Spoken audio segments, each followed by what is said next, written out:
All right, so today we're going to take a look at 3.1. Okay, 3.1 is on inverse sine, inverse cosine, and inverse tangent.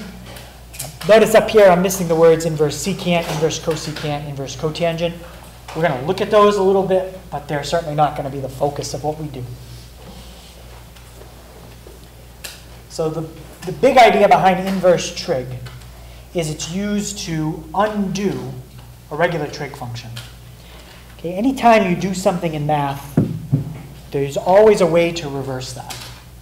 So with basic operations, if I take and add 5 to a number, I can reverse that by subtracting 5. If I take a number and multiply it by 3, I can reverse that by dividing it by 3. There's always a way, if we square something, what's the opposite of squaring? Square root. Okay, well, an inverse trig function is the opposite of a regular trig function.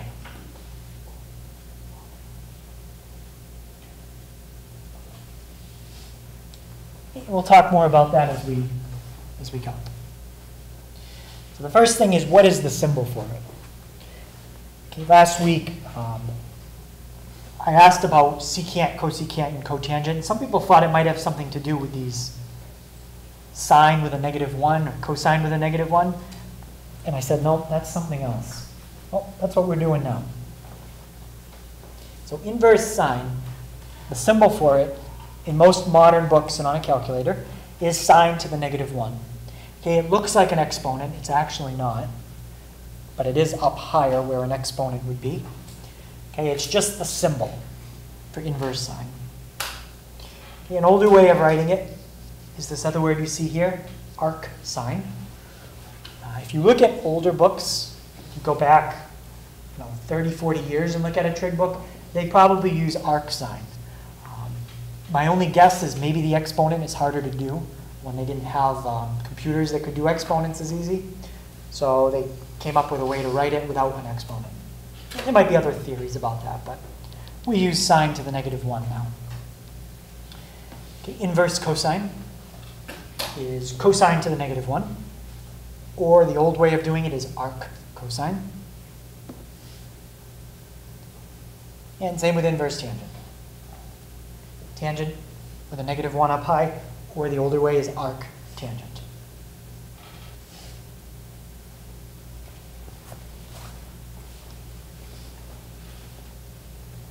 Most calculators have all 3 of those buttons, as long as you have a scientific calculator.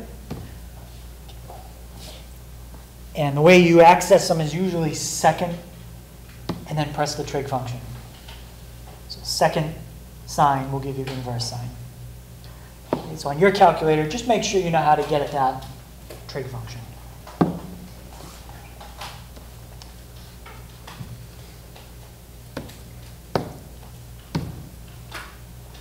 All right, so what I want to do is first look at what the kinds of things we were doing last week. Okay, I'm starting you off with an angle, and I want to know what the sine of the angle is. Okay, so we could just type these into the calculator. Some of them you'll find on this chart, but let's just type them in. So we get the sine of 30 is 1/2. Okay, make sure you get that when you type it in too. Okay, sine of 65. Okay, we just got to round that. It's about 0.91. Okay, how about somebody else? When you type in sine of 90, you get 1. Okay, so you just did all these problems in that direction. You started off with an angle, you plugged it into a trig function, and then you calculated the answer. Well, inverse trig goes the other way. Right? It's kind of like if I add 0.91 over here and asked you what angle would have given me 0.91. Well, we know the answer is 65 in this case. Okay. So inverse trig, we're going to be working to find what the angle is. Okay. And when we start to solve triangles, maybe you can see where this would be used to solve for an angle in the triangle. Okay. So I'm going to be giving you a number on the right, and you're going to give me a number on the left. Okay, but let's try one more. Let's try 150.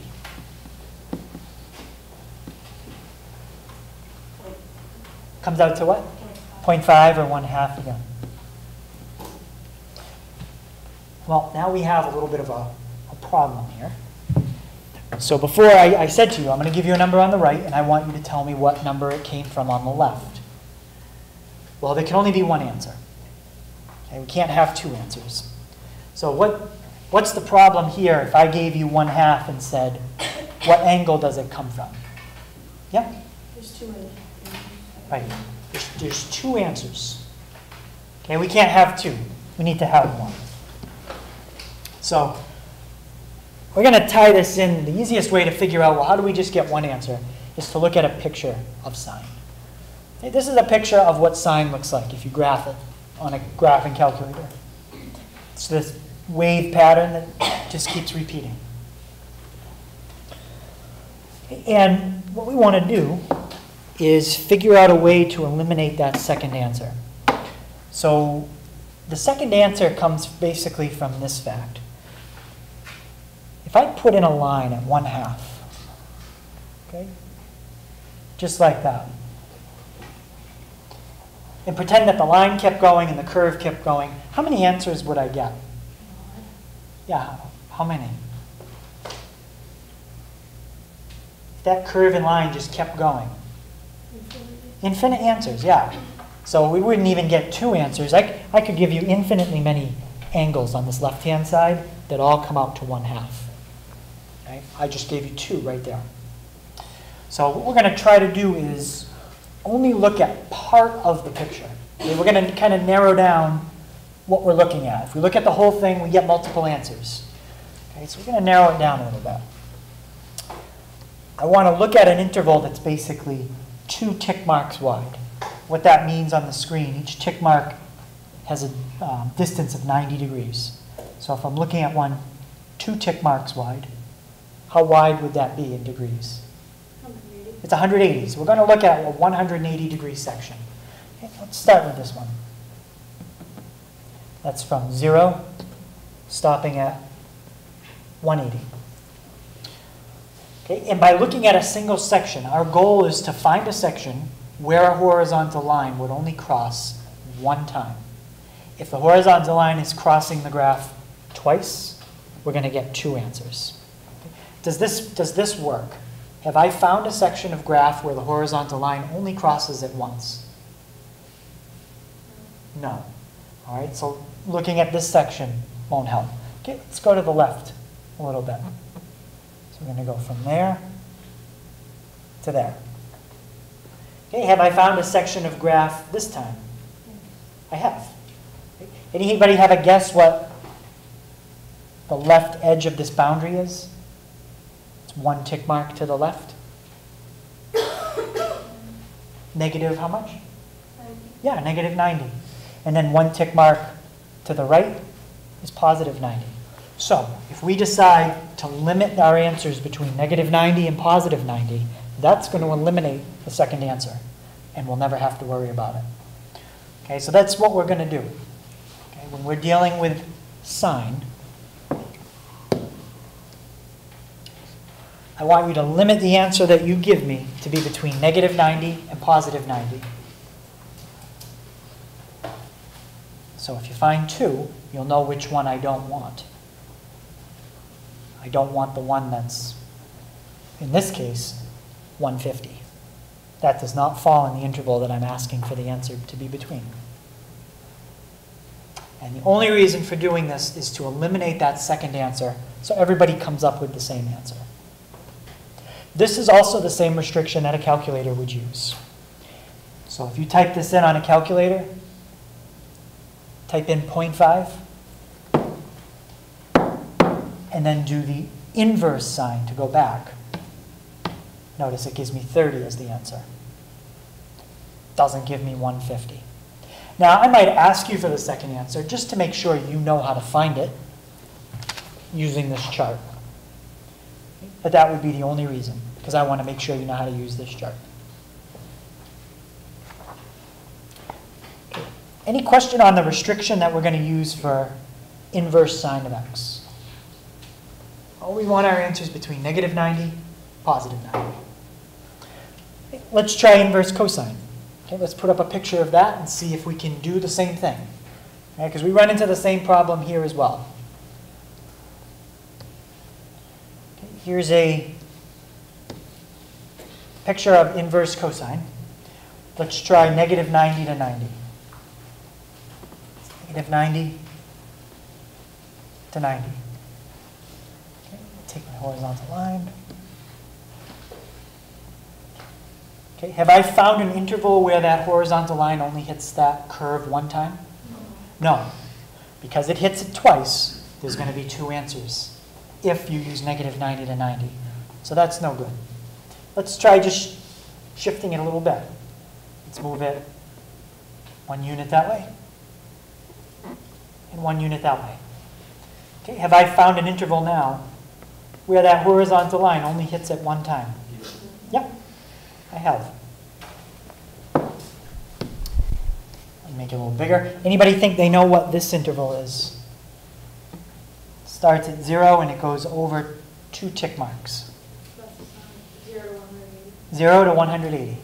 So when you're dealing with inverse cosine, I only want you to give me an answer that's between 0 and 180 degrees. If you're doing it in radians, it's between 0 and pi.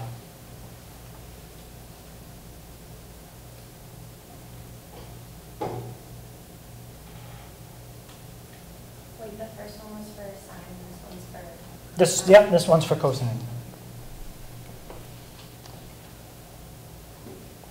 And tangent, let's see, I don't have a picture of tangent up here, but we can get one. Okay, tangent looks a little bit different than sine and cosine. It doesn't have a nice wave to it. Sine and cosine are almost the same. Okay, you probably noticed just by looking at it. The only difference is sine goes through the origin and cosine doesn't. It's almost like it just starts up at 1 instead of starting at the origin. But other than that, they're very similar. Okay, let's look at tangent, which is not very similar. Let's go to zoom 7. There's definitely a pattern to it, but not quite the same pattern we had before. Okay, so let's take this one. And this time what we're going to do is we're going to look just at a small section of one of these curves. I'm actually going to look at it right in here. And if you just focus on one section of that curve, we eliminate that horizontal line problem. Okay, if you drew a horizontal line here, it would hit that graph a bunch of times. But if you're only looking at the one I've shown in red, it'll only hit it one time. So we're just going to focus on that one curve. Okay, the scale here is exactly the same as the scale I had before. So anybody think they know what tangent goes from? It's 1 tick mark to the left, and it's also 1 to the right. Yep. Negative 90 and then there's 90. Yeah, it's negative 90 to 90. The only difference is you can't go right up to 90. If you try, what's happening is it gets closer and closer to 90, this graph is going higher and higher towards infinity. So you can't go up to 90. You can go up to 89.9 repeating, and negative 89.9 repeating as well. Okay, that fact is also confirmed by looking at your sheet that I just passed out. Okay, on that sheet, if you look at the tangent column, go down to where it says 90 degrees, it says undefined. That's because at 90 degrees, the tangent is undefined.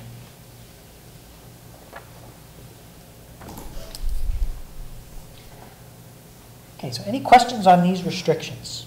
These will help us to narrow down our answers and only have one answer for every problem. Okay, everybody have the restrictions copied down for inverse sine, inverse cosine, inverse tangent? Okay, let's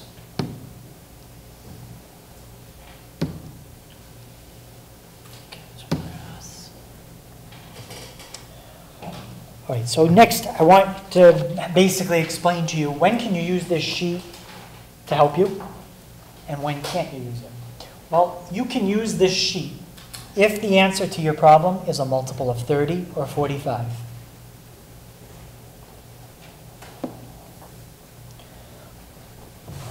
How would you know what your answer is before you solve it?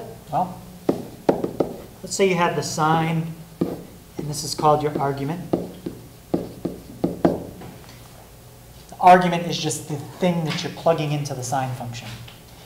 If your argument is a number like a 1, a -1, 0, a 1/2, root 3 over 2, root 2, root 2 over 2, any numbers like that, you're going to be able to find the answer on this sheet. Okay? These are all the numbers that result from using your 30, 60, 90 right triangle, especially these two. Those come from your 30, 60, 90. The root 2 over 2, okay, we see that with the 45, 45, 90. All right, so if you see any arguments like that, you'll be able to find the answer on this sheet.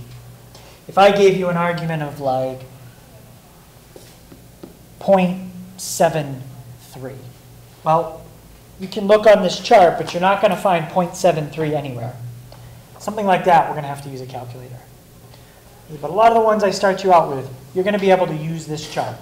So look for these kinds of numbers when you're trying to use this chart.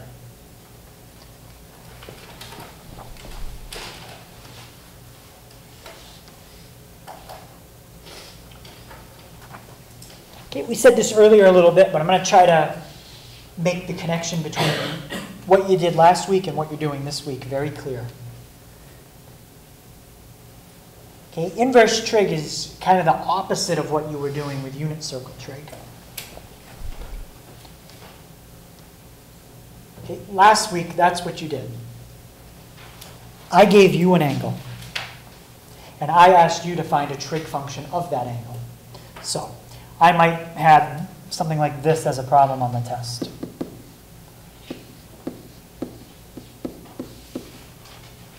The sine of 60 equals what? I give you the angle, and then you draw your unit circle, draw your 30, 60, 90 triangle, use your definitions. Like tangent is y over x, sine is y, all that stuff. You'd use your definition, and you'd find out what the sine of 60 is. Any question on what you did last week? Okay, this week we're going to switch the order here.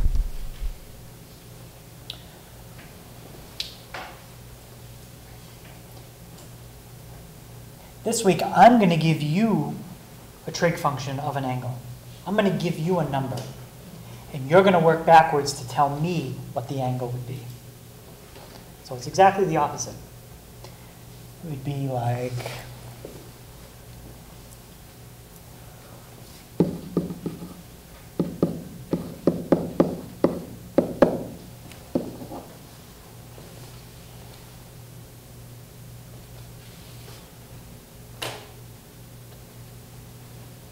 a problem like that. I'm giving you 1/2. I'm saying that that's a trig function of some angle.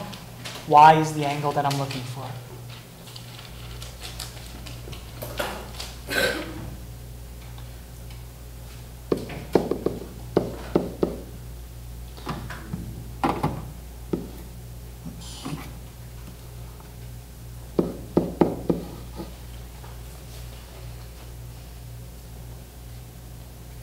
When you're using regular trig, the thing that you plug in here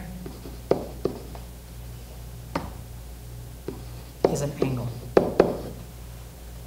Okay, in regular trig, what gets plugged into a trig function is an angle. Here's an example up above. Sine of 60 degrees. I know it's an angle because it has a degree symbol on it. Okay, and the answer that you get is just a number. Okay, it's just a number. That was last week. This week, you're going to do a problem like this. Let's see. Just picking different variables. With inverse trig, okay, what you plug in to inverse trig, that is a number. Okay? Like that. Inverse sine of 1/2. The 1/2 is just a number. It's not an angle. But your answer is. Okay, this time, your answer is an angle. So I just want people to try to understand what's getting plugged in where. Whether it's an angle or whether it's a number. Okay. This is what we're doing more of this week. I'll give you a number to plug in. You're going to tell me an angle. Any question on that? All right, so let's see if we can try a couple. All right, so all the ones that we start out with, they're all going to be on this chart. Okay, so what we want to do is find what angle could we take the sine of and get 1 as the answer. That's what this question's asking. What is the angle when you solve that problem? So the way you can use this chart is look at the sine column, go down the sine column till you find a 1, and then look over at the side and see what the angle is. First thing to keep in mind is when you're doing inverse sine, we're always looking for an answer that's between what two numbers? Negative 90 and 90. Okay, so always keep that in mind. Anybody see what the answer to that would be? Go down sine, find a 1, and read off the answer. Yeah, it's 90. If you're doing it in degrees, or if you're doing it in radians, I have that also listed. It's pi divided by 2. Okay, next one. Inverse sine of negative 1. Okay, negative 90. Why didn't you say 270? Very good. Okay, so if you look down that table, this one's on the back. Okay, you get to the sine column, you go down, you see negative 1. It's in the row where 270 is. But remember, we're looking for an answer between negative 90 and 90. So just subtract 360 from 270. There's your negative 90. Okay, let's try this one. Inverse sine of 1/2. Okay, this time, we'll list both answers. Well, actually, according to this chart, we'd have 4 different answers. Anybody see what that one would be? Inverse sine of 1/2. 30. That's the correct answer. What's the other way to say 30 that we don't want to use in this case? Yep, go ahead, Andrea. Negative 330. Right? And there's actually some more. If you keep, 150. Yep, 150. And there's the equivalent of 150 as a negative? 210. Negative 210. So what I'm saying to you is if you take the sine of any one of those 4 numbers, sine of 150 is 1/2. Sine of negative 210 is 1/2. Sine of negative 330 is 1/2. Okay, they all give you 1/2. But we need a way to limit which one we want. We want the one between negative 90 and positive 90. Okay, any question why those other 3 are not the ones we're looking for? All right. How about inverse sine of root 2/2? What angle could I type in, hit sine, and the answer would come out as root 2/2? Yep, 45. I won't go through the other 3 that you could use, but you can find them. They are listed there. Okay, and last one for inverse sine. Negative root 3/2.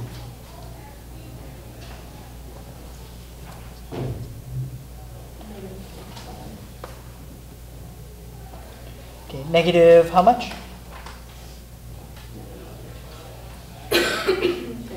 Yep, negative 60. Okay, so the way Emma said it was perfect. She didn't say 300, even though if you take 300, press sine, you will get that. It's not the answer we're looking for. Okay, any questions on that with inverse sine? All right, try not as many with inverse cosine, but let's just try a couple. Okay, inverse cosine of 0.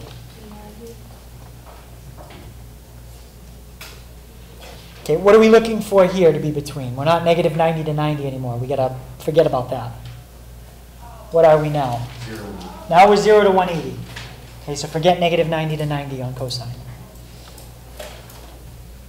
Okay, so I think somebody already found it. What did we say the answer was? 90. Yep, 90. Or pi over 2 if you're in radians. Okay, next one. Inverse cosine of negative a half. 120. Wait a minute, that's bigger than 90. I thought we were negative 90 to 90. No. No. Right, we're not negative 90 to 90. We're now 0 to 180, so 120 is okay. That would not have been an okay answer with sine, though. Okay, and last one for cosine. Inverse cosine of negative root 2 divided by 2. 135. All right, so I heard 135, and that is the correct answer. Okay, if you said negative 225, you're close, but you need to add 360 to make it positive. And then if you look on the back, you'll see it at 225, but that answer is too big. We don't want that one. And let's just try 2 with tangent. Okay, so take a second. Don't say the answer yet. Just try those 2 on your own. Take about 30 seconds, see if you can find both. Start with inverse tangent of root 3. Okay, who thinks they found that one? Oh, Aaron, you find that one? 60. 60. Let's check. Inverse tangent of root 3. Tangent. It's perfect. 60 degrees, or what would 60 degrees be as a radian? Let's just practice that. Yep, pi over 3. Good. Okay, I should have asked this when we started, but what are we between now? We're back to negative 90 to 90. Is that the same as sine? No. Right. No, you can't go all the way to 90. You can go to 89.9, but you're not going to have to worry, because if you tried to go to 90, look at your chart. It says undefined. Can you go all the way to negative 90? No, you can't go to tangent of negative 90 either. That should be on the back of your chart. Yep, it says undefined on the back. Wouldn't that be negative 60? This one? Let's see. So if we go on the back, that has negative 60. That, if you had a negative root 3, then yes. But we were looking for positive root 3. See how under negative 60, there's a negative in front of the root 3? Oh, yeah. Yeah. But no, that would be good if we wanted negative root 3. Okay, the next one we do want a negative. Be careful, though, it's not just negative root 3. It's root 3, negative root 3 over 3.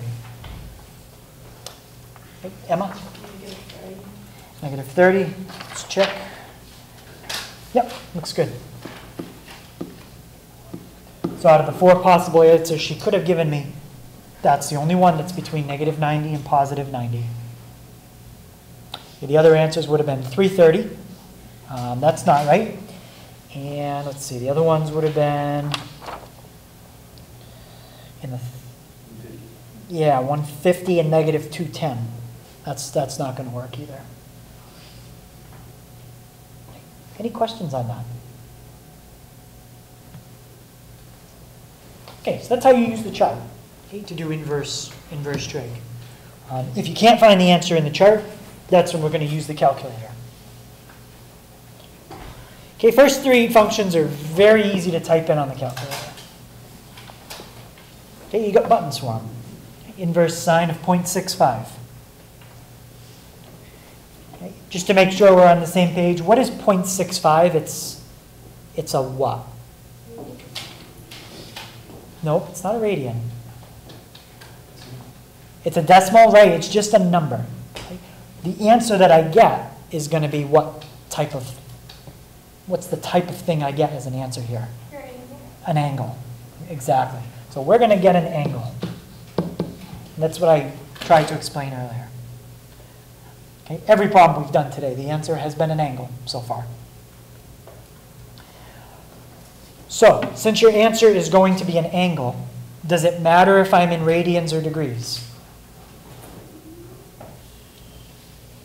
I mean, will it make a difference? Well, is there a difference between if you give an answer in radians or degrees, say for this problem, inverse tangent of root 3? Are those two answers different? Well, right. It depends. They're the same for their unit you're using, but depending on what unit you're in, you're going to get one or the other. So if you're in degrees, you're going to get one. If you're in radians, you're going to get the other. All right? So be careful what unit you're in, because these are all going to come out to decimals. All right, 0.65. How do we know we can't use the table? Yeah, 0.65 isn't going to be on the table. They're looking for things that have root 2s and root 3s and 1/2s. That's not what the argument is this time. Okay, so this is how you type it up.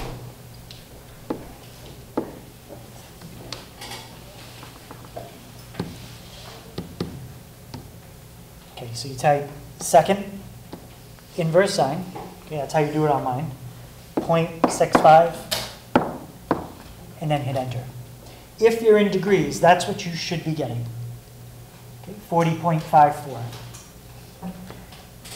If you're in radians, which this problem didn't say how to do it, so we could do it either way. In radians, you should be getting 0.71. Okay, is there anybody who didn't get either one of those answers when they tried it? Nope, so everyone's getting at least one of those two? Okay. So let's just write them both down this time.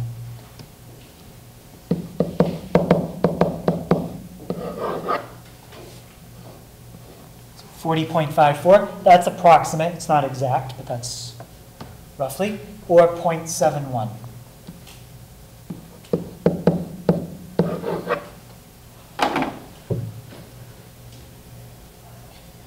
How could I check 40.54 to see if that's right?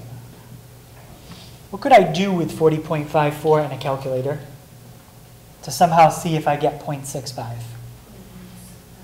Yeah, plug that into sine. Take 40.54, take the sine of it, and I get 0.64998. I didn't get 0.65. How come I didn't get exactly 0.65? Yeah, because I rounded here. 40.54, that wasn't an exact answer. Okay, but that's how you can check it. Plug it back into sine and see if you get 0.65.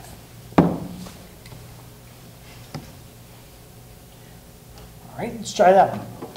Inverse cosine of negative 0.24.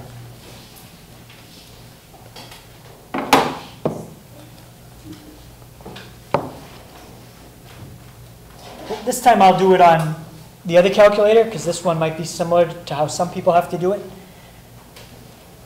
I don't like doing it on this one, because you have to type it in right to left, rather than how I did last time, left to right. So type in 0.24, and then you do inverse cosine.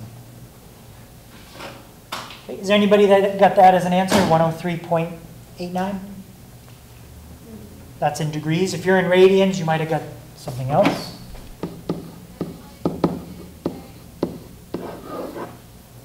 Degrees. Okay, two ways you can change this to radians. You can convert it by hand, or change your calculator radians and do it again. 1.81. Okay, so if you did it in radians, you got 1.81.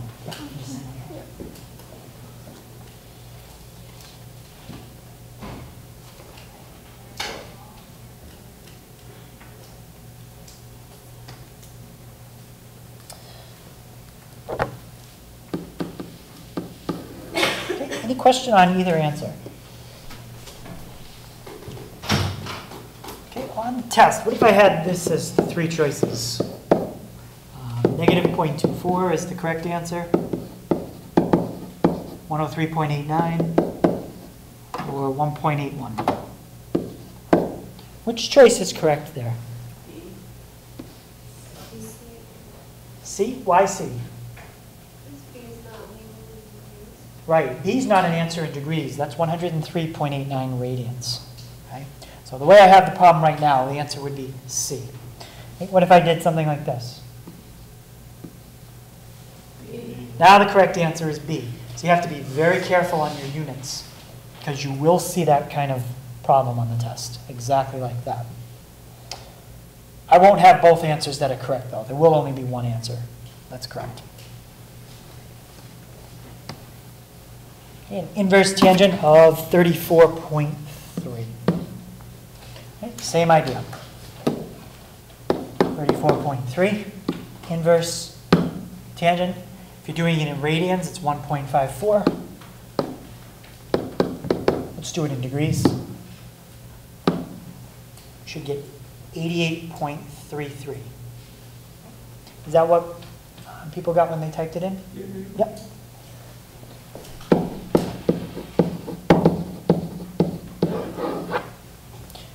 So somehow this expression, inverse tangent of 34.3, can give you an angle.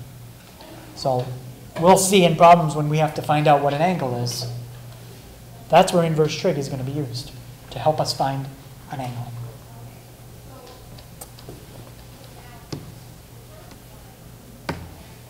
All right.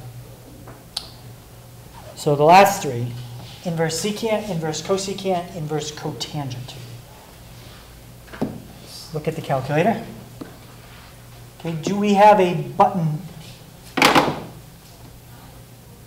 anywhere on the calculator for those three? No. There's no button for them. So what we have to do is somehow rewrite what they're asking for using buttons that we do have on the calculator. Either inverse cosine, inverse sine, or inverse tangent. Because we don't have this button, so we can't type it in this way. So we've got to find another way to type it in. How did we do that last week? And it's not going to be the exact same idea here, but it's going to be similar, and it's going to tie in with that. Yeah, we flipped it. All right. So if you had a trig function and we wanted, say, the sine, okay, we could get that directly from the coordinate. But if we wanted the cosecant, we would do 1 over it. We would flip it. Everyone remember that idea of flipping? Okay, we're going to do something similar here. All right, first thing I want to try to do here is something I'd have to show you. You wouldn't know this. So I want to take this equation, and I want to get rid of this inverse secant function. Anybody have an idea what function would cancel out inverse secant? Yeah, the regular secant. Okay? They cancel each other out. So if I want to get rid of it, I'm going to go like this. I'm going to take the secant of what's on the left. A little space there, and I'm going to take the secant of what's on the right. When I do that, regular secant and inverse secant cancel out. Okay, so I've just gotten rid of inverse secant, which is good because I don't have a button for it. Now I have x equals secant y. Now remember, though, the goal is to somehow come up with a different formula that's going to calculate y, not x. We want y by itself. Okay? So now what I want to do is get rid of secant. I want to somehow use a trig function that I have a button for on the calculator. We can flip it. Okay? What we're going to do is flip what's on each side. Okay? What do you get when you flip x over 1? You get 1 over x. And what trig function do you get when you flip secant? So when you flip cosecant, you get sine. When you flip secant, you get cosine. Yeah. Okay, so all we did there is we basically flipped each side, found the reciprocal of each side. And now the last thing I want to do is get y by itself again. But what we've just done is we've got a trig function here that we can work with. Cosine we have a button for. Okay, so that's going to help us. How could I get y alone and get rid of that cosine function? Well, we can't divide by it because it's a function. It'd kind of be like if I said to you to take 3 and divide by square root. You can't just divide by square root because it's a function. You've got to have something to plug into it. So how could we cancel out the cosine function? Want to remember the name of the function that undoes cosine? Inverse cosine. Okay, so we're going to take the inverse cosine. I didn't leave enough room to squeeze it in. Take the inverse cosine of what's on the right. Do it on the left. Watch what happens on the right. Inverse cosine and regular cosine cancel each other out. Y is by itself again. We're going to have a new formula for y. I'm going to put it over here. So it's y equals, and look at the trig function we have on the left now, inverse cosine. We have a button for that. Okay, it's inverse cosine, 1 over x. So this and this are exactly the same thing. Both of these formulas will find y for you. The advantage to this one is you can type it in on your calculator. This one, you can't. There's no button for inverse secant. So what ended up happening here? We didn't flip the entire function. We only flipped what? Yeah. Is that a yes? No? Anybody tell me what ended up flipping here? Let me think of it this way. Yeah, just the thing inside the function. That's what's a little different than last week. Okay? Okay, I'm not going to go through this for all 3 of them. So if you want to do inverse secant, you've got to use inverse cosine and flip what's inside. What if you wanted to do inverse cosecant? Which trig function do you think you'd use for that? Yeah, inverse sine and flip what's inside.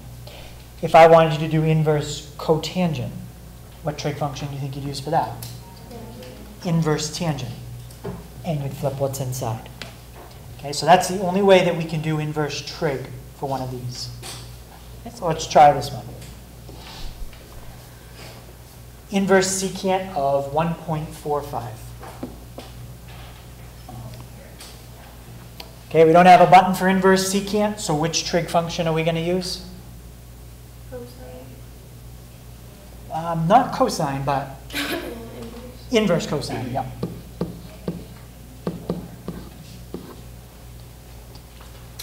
And technically what I'm about to write right here, this is exact. Once I plug it in, and then it'll be rounded off. Okay, we're not going to find the inverse cosine of 1.45. It's going to be what? 1 over. Yep.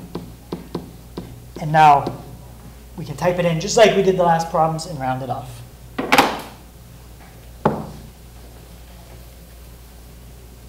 Okay, the way I would type it in is just type it in all at once.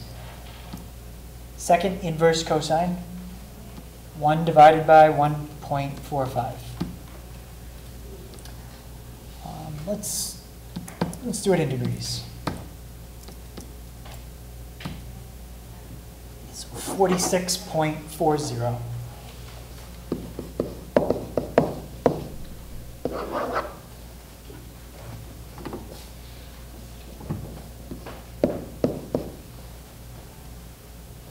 Anybody that had trouble getting 46.40?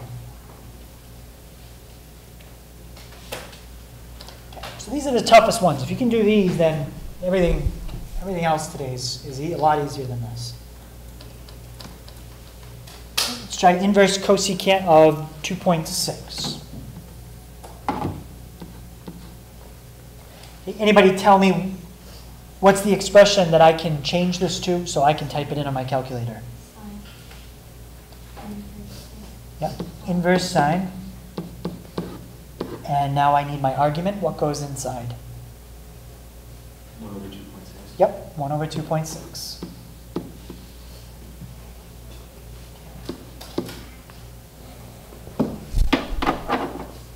Second, inverse sine, 1 over 2.6,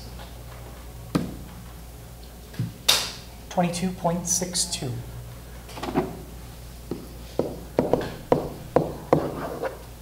Any question on that one? Okay, and last one. Inverse cotangent of 0.35. Again, no button for inverse cotangent. How about Jacob? Can you give me an expression that's equivalent to that, but I can actually type it in on my calculator? Inverse tangent. Yep. 1 over 0.35. Perfect. Inverse tangent of 1 divided by 0.35.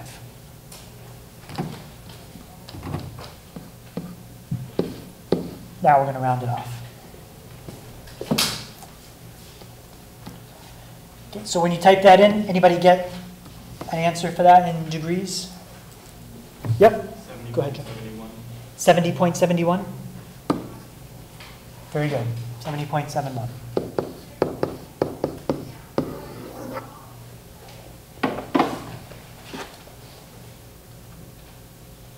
Okay, so some people get a little confused when you got to do inverse secant, inverse cosecant, or inverse cotangent, but it's really not that hard. Okay, just remember that idea that I showed you here. You change it to something you already know how to do, and it's not that bad. Hey, any questions on that? All right, so as I said, tomorrow and Wednesday, we'll see why you would use inverse trig in some more applied problems. Okay, so for tonight on 187, those are the problems I'd like you to try, 13 to 17, 19, 20, 22 to 31, and 33.